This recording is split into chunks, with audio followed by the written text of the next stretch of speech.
السلام علیکم۔ میں امید کرتی ہوں کہ گوشہ نور کو سننے والی سب بہنیں خیریت سے ہوں گی۔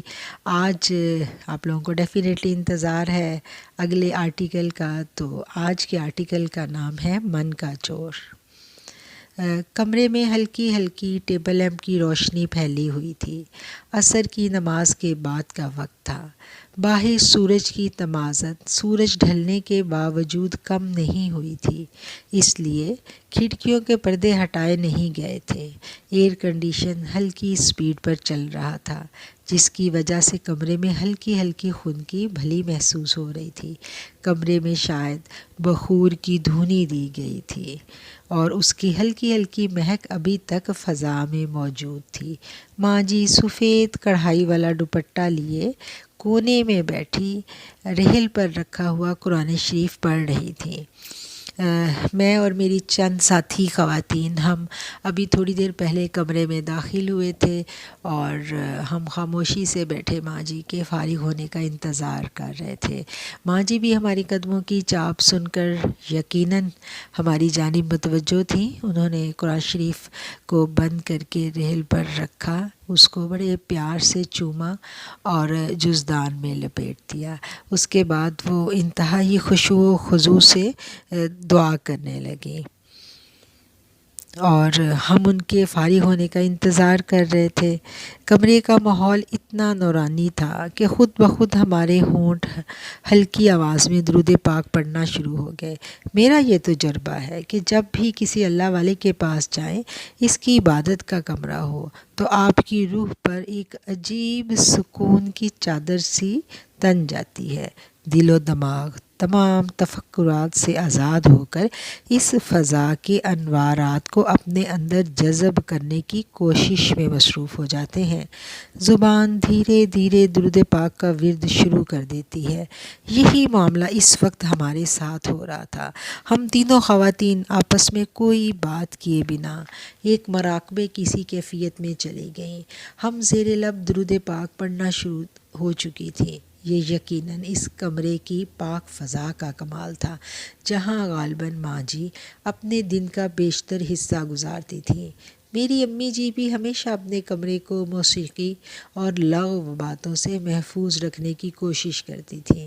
وہ کہا کرتی تھیں، جہاں موسیقی کی آواز آئے، عبادات کے انوارات کا اثر زائل ہو جاتا ہے، انوارات وہاں سے ختم ہو جاتے ہیں۔ اللہ کا نام جہاں بھی لیا جائے، انوارات کا نزول وہاں شروع ہو جاتا ہے اور اس وقت تک یہ انوارات وہیں موجود رہتے ہیں جب تک وہاں لغو باتیں یا موسیقی وغیرہ کی آوازیں نہ گونجیں۔ یوں بچپن سے ہم نے اپنی امی کو اس بارے میں بہت اہتمام کرتے دیکھا کہ ان کے کمرے میں یہ سب باتیں نہ ہونے پائیں۔ یہی جب ہم تاریخ کو دیکھتے ہیں، تاریخ پر نظر دوڑاتے ہیں، تو روس کی وہ ریاستیں جب کمیونسٹ وہاں آئے تو انہوں نے مسلمانوں کی ان ریاستوں میں جب وہ فاتح بن کر وہاں آئے تو انہوں نے وہاں کی مساجد کو بند کروا دیا۔ وہاں کے ممبر و محراب جو تھے، وہاں پر وہ آلات موسیقی رکھ کر میوزک بجایا کرتے تھے۔ وہ کہتے تھے کہ یہاں پر ہمیں وہاں ممبر و محراب میں آلات موسیقی رکھ کر میوزک بجایا گیا تاکہ وہاں سے انوارات کو ختم کیا جا سکے۔ اگر ہم چاہتے ہیں کہ ہمارے کمرے میں انوارات برقرار رہیں، ہمارے کمرے کی فضا پاکیزہ رہے، تو ہمیں بھی چاہیے کہ ہم اپنے کمرے کی فضا کی حفاظت کریں۔ لیکن یہ سب باتیں شاید ایک وقت کے بعد سمجھ میں آتی ہیں۔ ماں جی کی بہو ٹرے میں جوس کے گلاس سلیقے سے سجائے کمرے میں داخل ہو چکی تھیں۔ انہوں نے وہ گلاس ہمیں پیش کیے۔ ماں جی بھی قرآن پاک ختم کر کے اب دعا کو ختم کر کے ہماری جانب متوجہ تھیں۔ دعا کے دوران وہ اس قدر خشوع و خضوع سے دعا کرنے میں انوالو تھیں کہ ایسے لگا جیسے اس کمرے میں وہ ہیں ہی نہیں۔ پھر انہوں نے بڑے پیار سے ہماری جانب دیکھا، جہاں ہماری جانب متوجہ ہوئیں، جیسے ایک دنیا سے سفر کر کے دوسری دنیا میں آن پہنچی ہوں۔ ہم تو پہلے ہی ان کے منتظر بیٹھے تھے۔ وہ ہمیں ملنے کے لیے اپنے تخت پوش سے اٹھیں، اپنی جوتی ڈھونڈنے کے لیے نیچے جھکیں۔ یہ دیکھ کر ان کی بہو بھاگ کر گئی، تخت پوش کے نیچے سے جوتے نکال کر دونوں پاؤں سیٹ کر کے ان کے سامنے رکھ دیے۔ ماں جی نے جوتا پہنا، کھڑی ہوئیں اور اظہار تشکر آنکھوں میں سمیٹے فوراً بہو کا ہاتھ پکڑا، اسے بوسہ دیا، اس کے چہرے پر پیار بھری نظر ڈالتے ہوئے ڈھیر ساری دعائیں اس کی جھولی میں ڈال دیں۔ میں ساس بہو کے اس حسین التفات میں اس قدر محو تھی کہ ماں جی کو اپنی جانب متوجہ پا کر چونک گئی۔ جہاں پچھلے ہفتے ہم نے گفتگو کا سلسلہ منقطع کیا تھا، ہم وہیں سے بات کو آگے بڑھاتے ہیں۔ ماں جی مسکراتے ہوئے ہم سے مخاطب تھی۔ جی، ہم نے تابعداری سے کہا، پاک بیبیاں، امہات المومنین، صحابیات، کیا وہ سب عورتیں نہیں تھیں؟ کیا وہ اپنی محبت میں سچی اور بے لوث نہیں تھیں؟ ماں جی کی آواز میرے کانوں سے ٹکرائی۔ ایک مسلمان عورت محبت اور اطاعت میں ہمیں بہت بلند مقام پر کھڑی ہوئی نظر آتی ہے۔ جب ہم ان پاک ہستیوں کی حیات مبارکہ کا مطالعہ کرتے ہیں، میرے آقا علیہ الصلاۃ والسلام سے زیادہ کون اپنی ازدواج مطہرات سے پیار کر سکتا ہے؟ آپ کی ازدواج مطہرات سب کی سب آپ صلی اللہ علیہ وآلہ وسلم پر جان چھڑکتی تھی۔ کیا آپ کو اس دور میں کوئی بھی عورت اپنے عورت ہونے پر شاکی نظر آتی تھی؟ ان عورتوں نے دراصل نبی کریم صلی اللہ علیہ وآلہ وسلم کی تمام تعلیمات کو منوعاً اپنے اندر اتار لیا تھا۔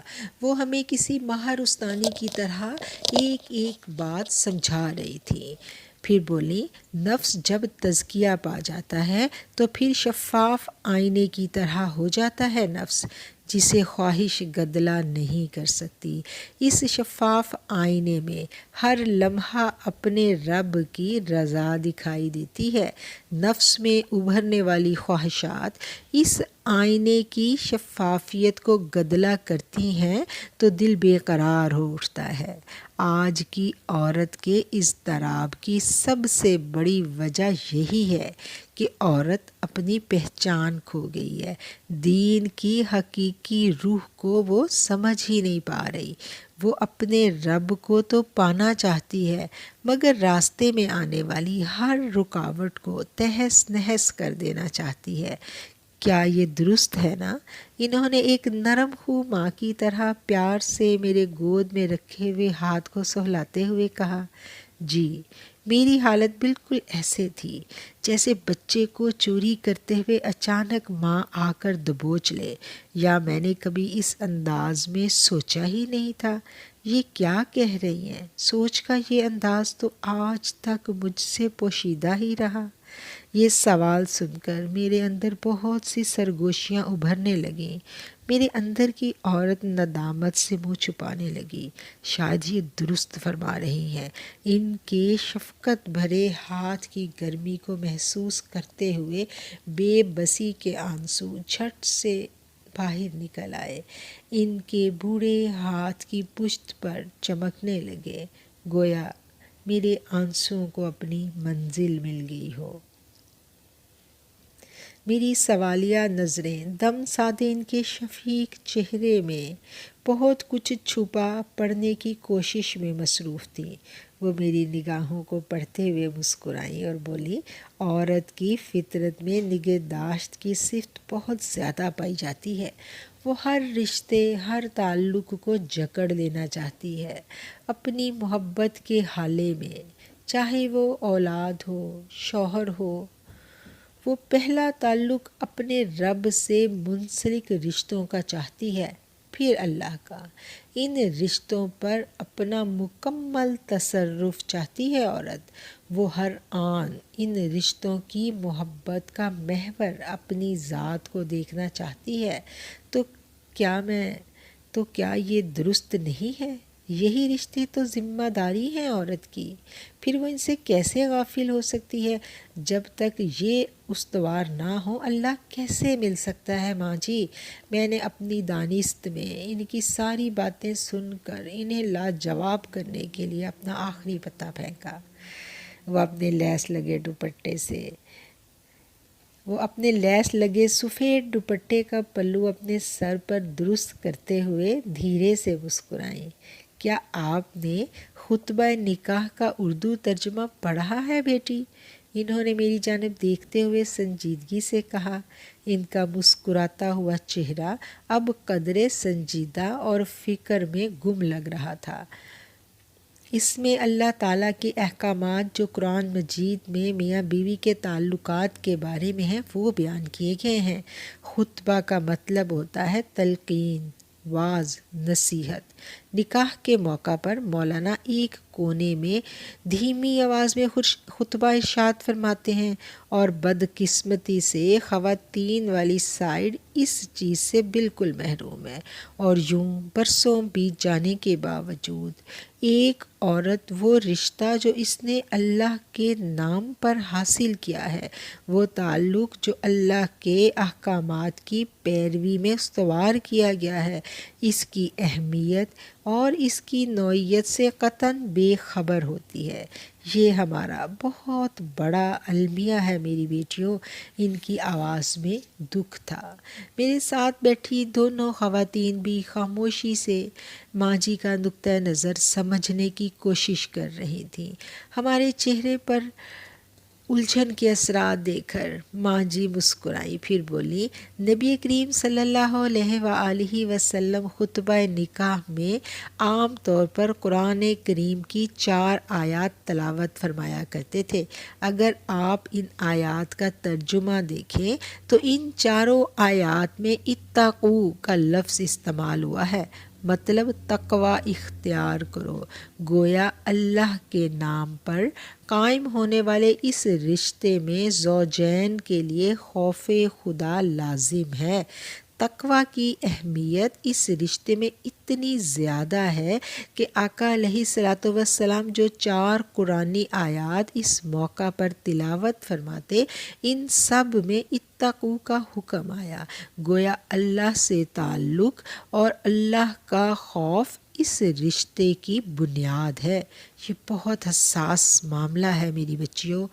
میاں بیوی دونوں کے حقوق کا تعین واضح طور پر اسلام نے کر دیا ہے۔ اب ماں جی بڑی فکر مندی سے ہمیں بتا رہی تھیں، وہ ہمیں سمجھانا چاہ رہی تھیں وہ سب باتیں جنہیں ہم نہیں جانتی تھیں۔ اپنے حقوق سے تجاوز کرنے والا اپنے رب کے ہاں جواب دہ ہے۔ وہ تجاوز محبت میں ہو یا شکوہ شکایات میں قابل قبول نہیں ہے بیٹا۔ قرآن میں اللہ کریم نے مختلف مقامات پر میاں بیوی کے حقوق واضح طور پر بیان کر دیے ہیں۔ اس رشتے کی محبت فطری عمل ہے جو نکاح کی برکت سے حاصل ہوتی ہے۔ سیدنا انس رضی اللہ تعالیٰ عنہ روایت کرتے ہیں، رسول اللہ صلی اللہ علیہ وسلم نے فرمایا، کوئی بندہ اس وقت تک مومن نہیں ہو سکتا جب تک میں اس کے نزدیک اس کے اہل و عیال، اس کے مال اور تمام لوگوں سے زیادہ محبوب نہ ہو جاؤں۔ یہ صحیح مسلم کی حدیث ہے۔ ہمارے پیارے نبی صلی اللہ علیہ وآلہ وسلم کی یہ حدیث مبارکہ ہمیں محبت کرنے کا سلیقہ بھی سکھا دیتی ہے۔ وہ ذرا لمحے کے توقف کے بعد گویا ہوئیں، یہ بات سمجھ لو کہ ایمان کی تکمیل کے لیے محبت کا محور اور مرکز آقا علیہ الصلوۃ والسلام کی ذات مبارکہ ہے۔ جب محور وہ ذات ہو جائے، دل و دماغ کا مرکز اسی کی محبت کو پانا ہو، تو اللہ کریم کے نام پر حاصل کردہ رشتے نبھانا بے حد آسان ہو جاتا ہے۔ مسائل اس وقت آتے ہیں جب ہم محبت کا محور اس ذات کے علاوہ کسی اور ذات کو بنا لیتے ہیں۔ جب اول محبت آقا علیہ الصلاۃ والسلام کی ہو جائے تو دوسری محبتیں بے قرار نہیں کرتی بیٹا۔ اپنی بات مکمل کر کے انہوں نے گہری نگاہ ہم تینوں کے چہروں کو دیکھا۔ وہ یقیناً درست کہہ رہی تھی، لیکن ہماری سوچ نے شاید اس نہج پر چلنا سیکھا ہی نہیں تھا۔ ہم تو اللہ کی محبت اور رشتوں کی محبت کو الگ الگ خانوں میں رکھ کر ان کا حصول چاہتے ہیں، لیکن اسلام تو محبت کرنے کا سلیقہ بھی سکھاتا ہے۔ اس بارے میں تو کبھی میں نے سوچا ہی نہیں تھا۔ ان کی باتیں سن کر میرے اندر کی عورت مضطرب ہو رہی تھی۔ ہمیں یوں خاموش پا کر انہوں نے کھنکھار کر اپنا گلا صاف کیا۔ شاید وہ ہمیں اپنی جانب متوجہ کر رہی تھیں، شاید وہ جان رہی تھیں، وہ ہمارے ذہن میں ابھرنے والے مختلف سوالوں کو ہمارے چہروں سے پڑھنے کی کوشش کر رہی تھی۔ سوچوں کے الجھتے ہوئے ہمارے چہروں پر لکھی تحریر پڑھ کر بولی، جب اس طرح بڑھنے لگے تو چند لمحے اپنے من کے ساتھ گزارو بیٹا۔ تنہائی میں اپنے من سے پوچھو، اس کی وجہ کیا ہے؟ کیا میں صحیح راستہ سے بھٹک کر شیطان کے جال میں تو نہیں الجھ گئی؟ من بڑا سچا ہوتا ہے بیٹی۔ شیطان دماغ کو قابو کر سکتا ہے، لیکن وہ مومن کے قلب پر قبضہ نہیں جما سکتا۔ تمہارا دل تمہیں سچ بتا دے گا۔ جب رسول اللہ صلی اللہ علیہ وآلہ وسلم کے مبارک گھرانے سے تعلق استوار ہو جائے تو سارے سوالات کے جوابات از خود ملنے شروع ہو جاتے ہیں بیٹی۔ اللہ تو بڑا مہربان ہے، ہم نے اللہ کے ساتھ یہ تعلق جوڑنا سیکھا ہی نہیں ہے۔ ہمارا یہ آرٹیکل ختم ہوا۔ آپ کو کیسا لگا اپنی رائے کا اظہار کمنٹ سیکشن میں ضرور کریں۔ انشاءاللہ جلد ہی ہم اس سے اگلا آرٹیکل جس کا عنوان ہے تعلق رسول صلی اللہ علیہ وآلہ وسلم، اس کے ساتھ آپ کی خدمت میں دوبارہ حاضر ہوں گے۔ اپنا بہت خیال رکھیے۔ ہماری بہت ساری دعائیں آپ کے لیے، آپ کے گھر والوں کے لیے، اور آپ کے ان تمام آپ سے منسلک ان تمام لوگوں کے لیے، ان تمام رشتوں کے لیے جن سے آپ محبت کرتے ہیں۔ السلام علیکم ورحمۃ اللہ۔